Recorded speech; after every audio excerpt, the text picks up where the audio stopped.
جبرائیل اور آسمانی ارواح کا کعبہ سدرۃ المنتہا ہے۔ پیٹ پوجا کرنے والوں کا قبلہ کھانوں سے بھرا دسترخوان ہے۔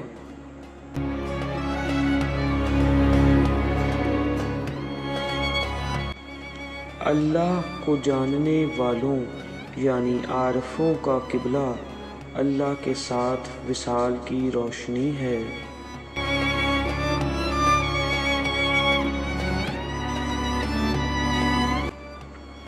فلسفی کی عقل کا قبلہ تخیل ہے۔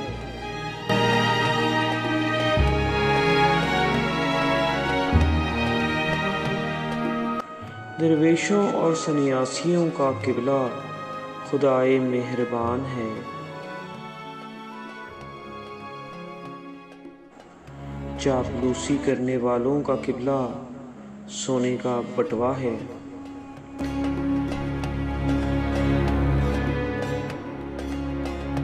روحانی لوگوں کا قبلہ طویل صبر اور تحمل ہے۔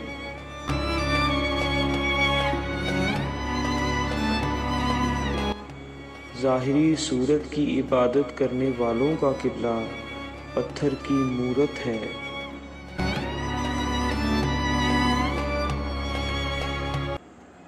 باطن پر نظر رکھنے والوں کا قبلہ وہ حسین یعنی اللہ ہے۔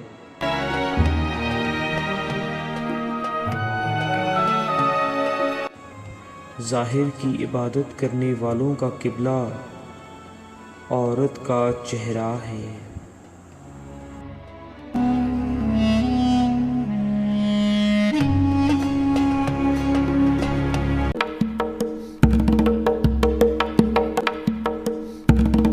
اگر اس وقت آپ کے دوست آپ سے دشمنی کریں اور آپ سے کنارہ کش ہو جائیں اور آپ سے جھگڑا کریں تو کہیں میں کتنا خوش نصیب ہوں، جو کل آخری فیصلے کے دن پر ہوتا آج ہو گیا۔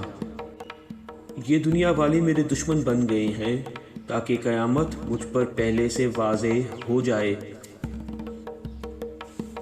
لوگوں کو آپ کے لیے برا بنا دیا جاتا ہے تاکہ آپ کا چہرہ لازمی طور پر اگلے جہاں کی طرف پھر جائے۔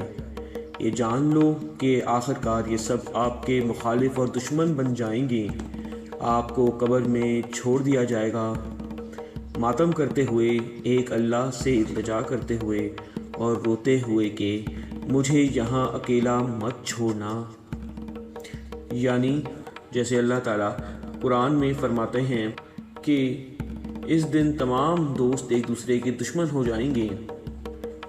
اس دنیا میں ہی اللہ اس حقیقت کو واضح کرنے کے لیے لوگوں کو ہمارا دشمن بنا دیتا ہے تاکہ ہمیں معلوم ہو جائے کہ یہی اس دن ہونے والا ہے۔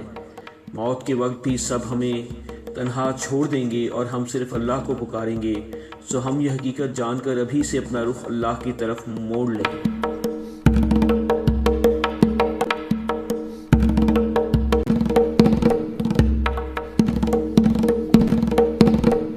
زمین اور آسمان کے تمام ایٹم اللہ کی فوج ہیں۔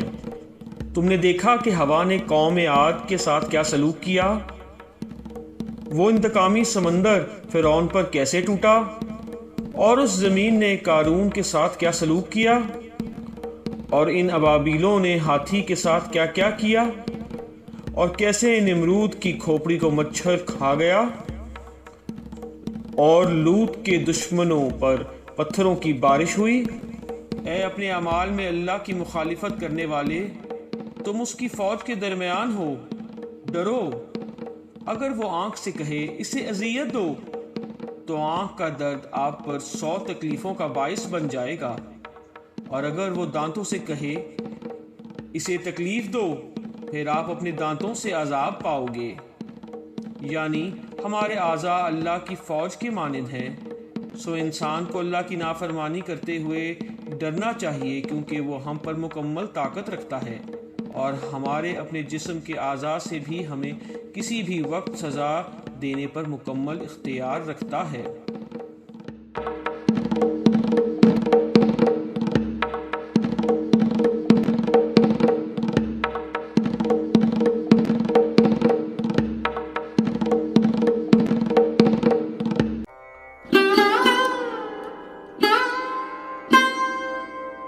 ہر چیز جو تمہارے لیے باعث راحت ہے، ذرا اس وقت کو سوچو کہ جب تم اس سے جدا ہوگے۔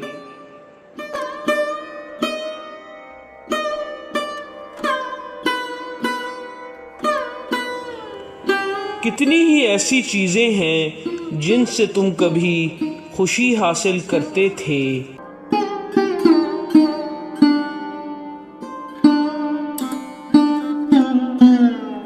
مگر آخر وہ تمہارے سے جاتی رہیں۔ جن سے تم اب دل لگائے ہو وہ بھی باقی نہیں رہے گا، سو اس سے دل نہ لگاؤ۔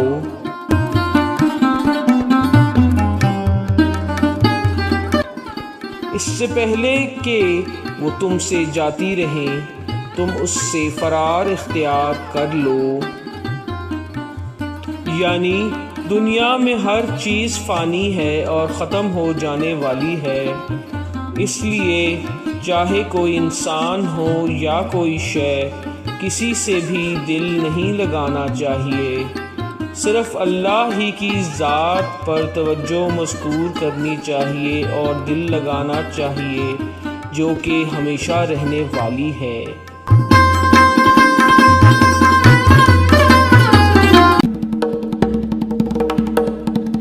جو دوسروں کے لیے گڑھا کھودتا ہے وہ اس میں خود ہی گر جاتا ہے، کیونکہ اس کا ظلم اس ہی کے سر پر پڑتا ہے۔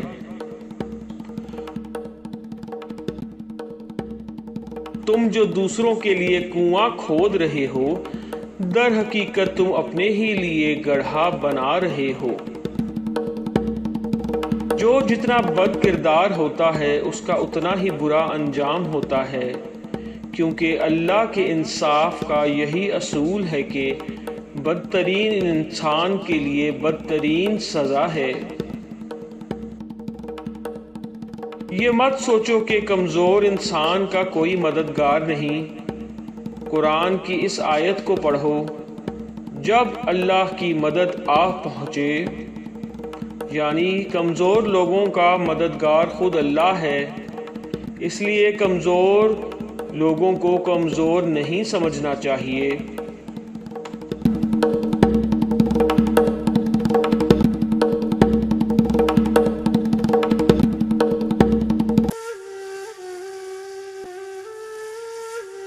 جہاں اللہ پر توکل کرنا ضروری ہے وہاں اسباب اختیار کرنا بھی سنت ہے۔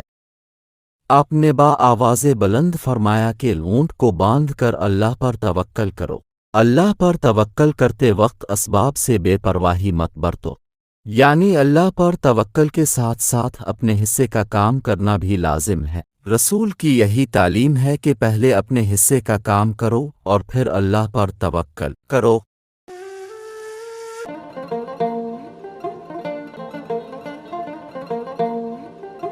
انسان کی اصل غذا اللہ کا نور ہے۔ جانوروں کی خوراک اس کے لیے نامناسب ہے۔ جو خوراک ہم کھاتے ہیں دراصل وہ ہمارے جسم کی نشو و نما کرتی ہے، روح کی نہیں، جبکہ ہمارا وجود حقیقت میں روح ہے، جسم نہیں۔ اس لیے بہت زیادہ جسمانی خوراک ہمارے لیے مناسب نہیں۔ ہماری روح جو ہمارا اصل وجود ہے، اس کی نشو و نما کے لیے ہمیں اللہ کے نور یعنی اللہ کے ذکر اور اس کی یاد اور قربت کی ضرورت ہے، نہ کہ گوشت اور سبزیوں کی۔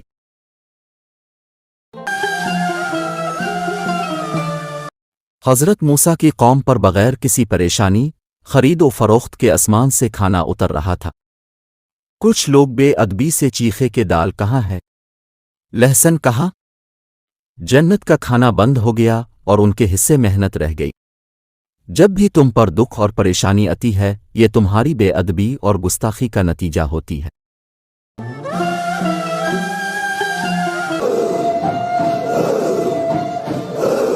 یہ دنیا ایک پہاڑ اور ہمارے اعمال آواز کی مانند ہے۔ جس طرح ہماری آواز پہاڑ سے ٹکرا کر ہمارے ہی کانوں میں واپس آتی ہے، اسی طرح دنیا میں ہم جو اعمال کرتے ہیں وہ اعمال ہی اچھے اور برے حالات کی صورت میں ہماری زندگی میں لوٹ کر آتے ہیں۔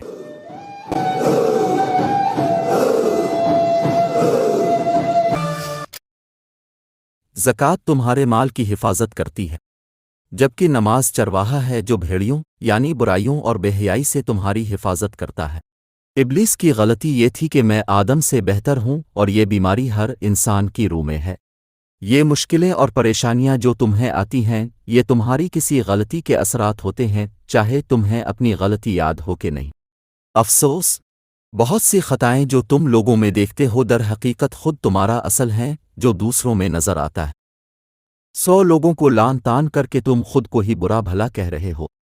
تم اپنی برائی صاف دیکھ نہیں پاتے، ورنہ تم خود سے دل و جان سے نفرت کرنے لگتے۔ اچھے آدمی کا ہر عمل ہی اچھا ہے، اس کی کوتاہیاں بھی فائدے میں تبدیل کر دی جاتی ہے۔ حضرت موسیٰ کی قوم پر بغیر کسی پریشانی خرید و فروخت کے آسمان سے کھانا اتر رہا تھا۔ کچھ لوگ بے ادبی سے چیخے کہ دال کہاں ہے، لہسن کہاں؟ جنت کا کھانا بند ہو گیا اور ان کے حصے محنت رہ گئی۔ جب بھی تم پر دکھ اور پریشانی آتی ہے، یہ تمہاری بے ادبی اور گستاخی کا نتیجہ ہوتی ہے۔ دنیا اللہ سے غافل ہو جانے کا نام ہے۔ دنیا مال، کاروبار اور عورت کی خواہش رکھنے کا نام نہیں۔ یعنی اگر آپ مال، کاروبار، عورت وغیرہ سے رغبت کی وجہ سے اللہ کو بھول جاتے ہیں تو آپ دنیا میں کھو گئے، جبکہ ان چیزوں کے باوجود اگر آپ اللہ کو اپنی ترجیح اول رکھتے ہیں تو آپ اللہ سے غافل نہیں، اور اس صورت میں دنیاوی لگا او جائزے ہے۔ یہ دنیا ایک پہاڑ اور ہمارے اعمال آواز کی مانند ہے۔ جس طرح ہماری آواز پہاڑ سے ٹکرا کر ہمارے ہی کانوں میں واپس آتی ہے، اسی طرح دنیا میں ہم جو اعمال کرتے ہیں وہ اعمال ہی اچھے اور برے حالات کی صورت میں ہماری زندگی میں لوٹ کر آتے ہیں۔ جادو ٹونے میں تو شیطان کا نام لیا جاتا ہے اور پھر بھی فائدہ حاصل ہوتا ہے، مگر ہم اللہ کا نام لے کر بھی اس طرح فائدہ حاصل نہیں کر پاتے جیسا کہ پانا چاہیے، کیونکہ ہم اللہ کا نام صرف زبان سے لیتے ہیں، دل سے نہیں۔ یہی وجہ ہے کہ اللہ کا نام لے کر بھی ہمیں کم ہی فائدہ حاصل ہوتا ہے۔ اگر اللہ کا نام ہمارے دل میں جلوہ گر ہوتا تو ہمارا جسم پاش پاش ہو جاتا۔ یعنی اگر ہم صحیح معنوں میں اللہ کو دل سے یاد کریں تو حیران کن نتائج حاصل کر سکتے ہیں۔